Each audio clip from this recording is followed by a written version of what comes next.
Buenas, hoy veremos la primera partida en este canal del noveno campeón mundial, Tigran Bartonovich Petrosyan. Debido a su característico juego posicional y defensivo, se ganó el apodo del Tigre de Hierro. Como anécdota, se decía que era más fácil convertirse en campeón mundial que ganarle una partida a Petrosyan. En este vídeo analizaremos una partida modélica del noveno campeón mundial, donde jugó con las piezas negras frente al jugador búlgaro Milko Bobochov, quien fue el primer gran maestro de su país. La partida tuvo lugar el año 1968, momento en el cual Petrosyan era el campeón mundial. Bobochov empezó con peón d4 y Petrosyan contestó con el movimiento flexible caballo f6. La apertura siguió los cauces estándares con peón c4, peón e6 y caballo f3, evitando la sólida defensa nimzo-india que surgiría de la alternativa caballo c3 y alfil b4. Ahora las negras disponen de varias opciones. Peón d5 entrando en el gambito de dama, peón b6 entrando en la defensa india de dama, alfil b4 jaque entrando en la defensa boho-india y peón c5, que puede transponer fácilmente a una defensa Benoni. Como pueden observar, la apertura de peón de dama está repleta de transposiciones. Petrosyan eligió la opción más sólida, típico en él, y jugó peón d5, planteando una defensa del gambito de dama. Bobochov contestó con peón c por d5, entrando en la variante del cambio, peón e por d5, caballo c3 y peón c6. Las blancas, antes de cerrar la cadena de peones, sacan su alfil a la casilla g5, clavando el caballo, alfil e7, rompiendo la clavada y dama c2. Es importante remarcar que un tema estratégico de esta estructura de peones, apodada como Karlsbad, es la restricción del alfil en la casilla c8. Así pues, este movimiento precisamente trata de impedir que el alfil de casillas blancas se desarrolle a la excelente casilla f5. Asimismo, el alfil podría ir a la casilla g4, aunque en líneas generales las negras no quieren intercambiar su alfil por un caballo. Dicho esto, Petrosyan entró en esta variante del gambito de dama porque era consciente que con el caballo ya desarrollado en la casilla f3, el plan de las blancas era menos efectivo. La idea clave se encuentra en que tras dama c2 las negras juegan peón g6 y el movimiento alfil f5 es inevitable. Las blancas querrían devolver el tiempo que invirtieron con caballo f3 e invertirlo con peón e3. De esta forma, el plan con peón g6 y alfil f5 no sería tan bueno, ya que las blancas podrían jugar alfil d3 y doblarían los peones negros en la columna f. La otra alternativa con alfil g4 también sería inferior, porque las blancas podrían reaccionar con el plan central peón f3 y peón e4, ganando el centro. Así pues, el desarrollo del caballo del flanco de rey tiene un papel más importante de lo que puede parecer en un primer vistazo. Bien, centrémonos en la partida actual. Las negras acaban de jugar peón g6. Bobochov contestó con peón e3, tratando de jugar alfil d3, pero Petrosyan se adelantó y jugó alfil f5, atacando la dama. Las blancas no pueden permitir que el alfil controle esa diagonal importante y por eso Bobochov siguió con alfil d3.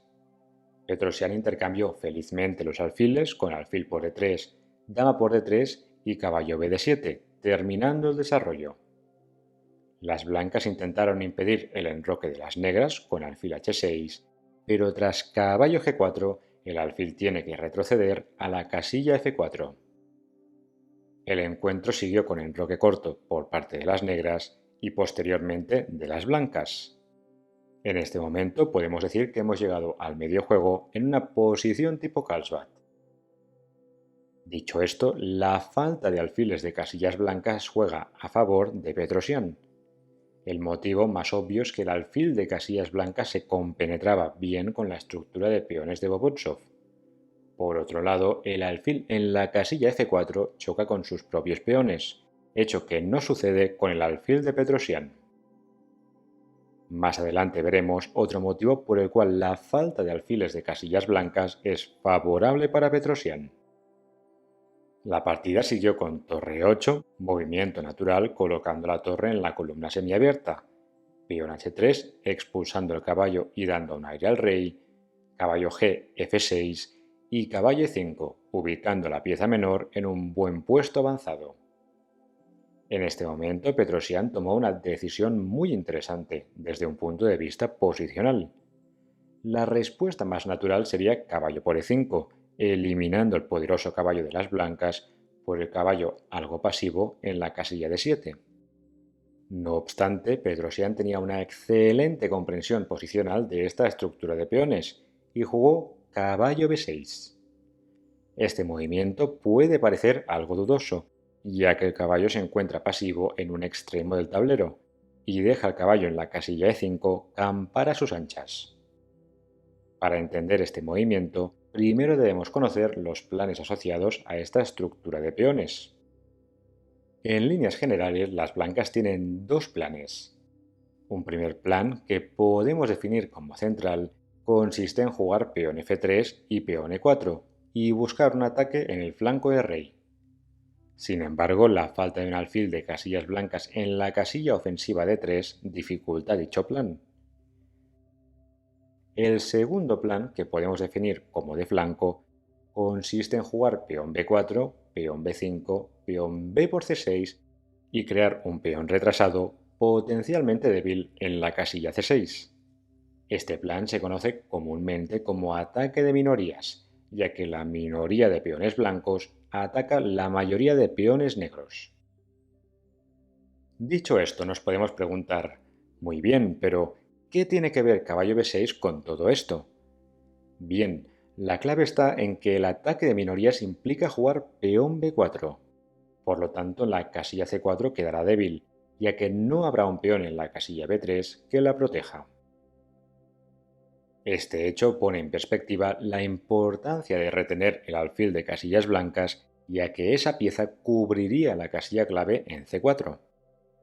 Veamos cómo siguió la partida.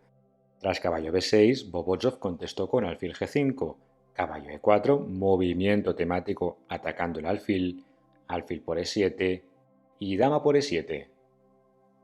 A continuación, las blancas jugaron dama c2, pero es importante remarcar que las blancas no ganan un peón tras la siguiente variante, con caballo por e4, peón d por e4 y dama por e4, ya que la respuesta peón f6 ganaría el caballo debido a la clavada en la columna E.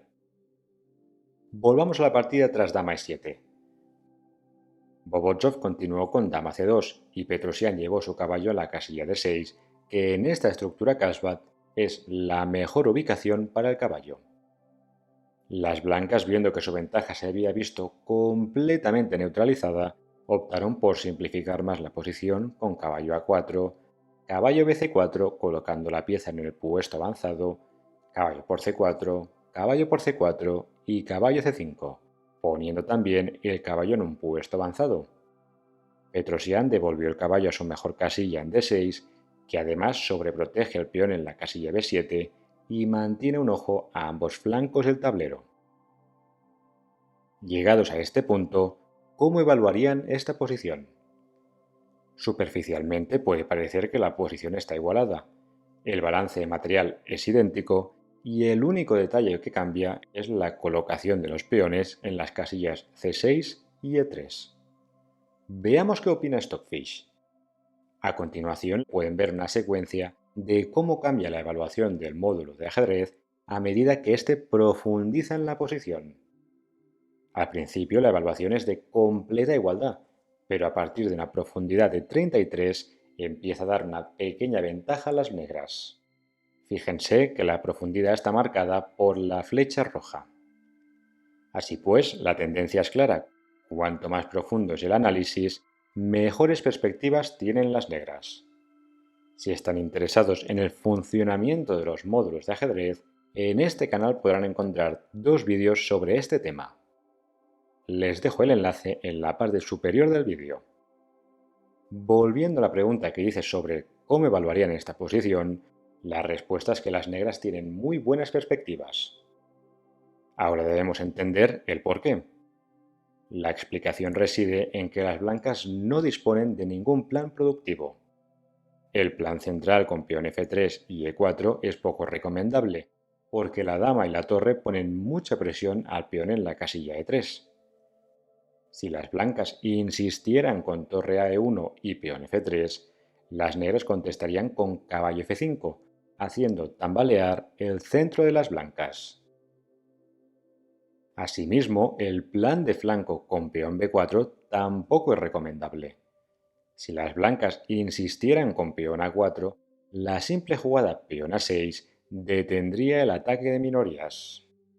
Creo que es especialmente instructivo ver cómo el caballo en la casilla D6 controla los dos planes de las blancas, con los saltos en las casillas F5 y B5. En resumen, la posición de las blancas es como un barco a la deriva, a la merced del viento y el mar. Acabamos de ver que las blancas no tienen ningún plan productivo. La siguiente pregunta es, ¿y las negras tienen algún plan? Petrosian tiene una estructura de peones que apunta hacia el enroque enemigo. Por lo tanto, las negras van a dirigir sus fuerzas hacia dicho sector del tablero. Veamos cómo siguió la partida. Bobochov jugó torre C1 y Petrosian empezó maniobras ofensivas en el flanco de rey, con dama G5. Las blancas contestaron con dama D1 tratando de llevar la dama a la casilla G4 para intercambiar damas y mermar así el ataque de Petrosian. El campeón mundial lo impidió con peón H5, rey H1, movimiento de espera, torre E7 sobreprotegiendo el peón en la casilla B7 y caballo D3. Las negras siguieron con caballo E4, llevando su caballo al puesto avanzado, caballo C5 tratando de intercambiar dicho caballo, caballo D6 impidiendo el cambio de piezas y caballo D3 buscando una repetición de jugadas que llevaría a las tablas. Petrosian era plenamente conocedor de su ventaja posicional y evitó la repetición de jugadas con el movimiento dama F5. Este movimiento deja paso al peón en la columna G, ya que existe una ruptura muy tentadora en la casilla G4. Las blancas trataron de activar su caballo llevándolo a la casilla E5, pero Petrosian lo expulsó fácilmente con el movimiento peón F6. Bobochov tuvo que retirar su pieza menor a la casilla F3 y las negras continuaron con torre G7, preparando la expansión con peón G5 y G4. Además, es ilustrativo ver cómo la torre en la casilla G7 no solo participará en el ataque, sino que también ofrece protección al rey de las negras. Bobochov se anticipó a la ruptura en la casilla G4 con caballo H2. Sin embargo, este movimiento es la constatación del éxito del plan de las negras. El caballo de Bobochov había estado en los espléndidos puestos avanzados en C5 y E5, pero ahora se ve restringido en una de las casillas más pasivas del tablero. Veamos cómo Petrosian acabó de llevar todas sus piezas al ataque. Tras caballo H2, torre 8, rey G1, caballo E4, dama F3 buscando un cambio de damas y dama E6 denegándolo, ahora las negras sí que están amenazando, entre otras cosas, caballo D2, creando un ataque doble a la torre y a la dama, ganando así la calidad. Por lo tanto, Bobochov contestó con torre F de 1, cubriendo el salto del caballo. La ventaja de las negras es prácticamente decisiva, así como corrobora el módulo de ajedrez. El motivo es que las negras tienen una iniciativa irresistible en el flanco de rey. Si aplicamos la regla que le gustaba usar a Kasparov y partimos el tablero en dos partes, podemos observar que todas las piezas de Petrosian se encuentran en el flanco de rey.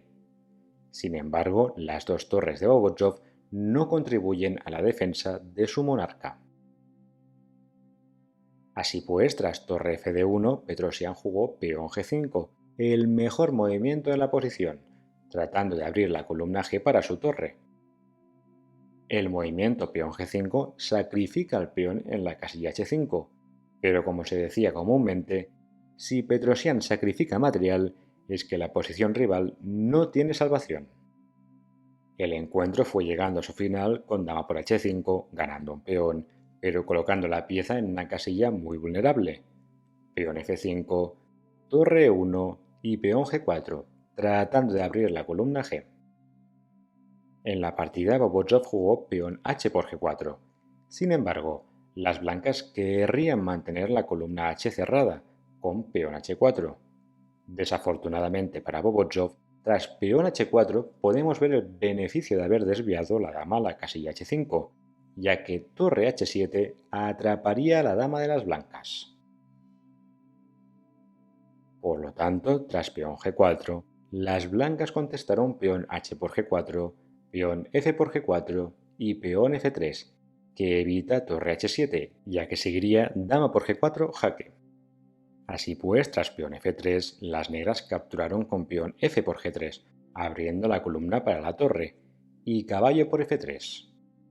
En este momento hay varios movimientos que ganan: torre f8, torre e7 o caballo g3. No obstante, Petrosian eligió la mejor respuesta, torre h7, ganando un tiempo la dama, así como el control de la columna abierta h.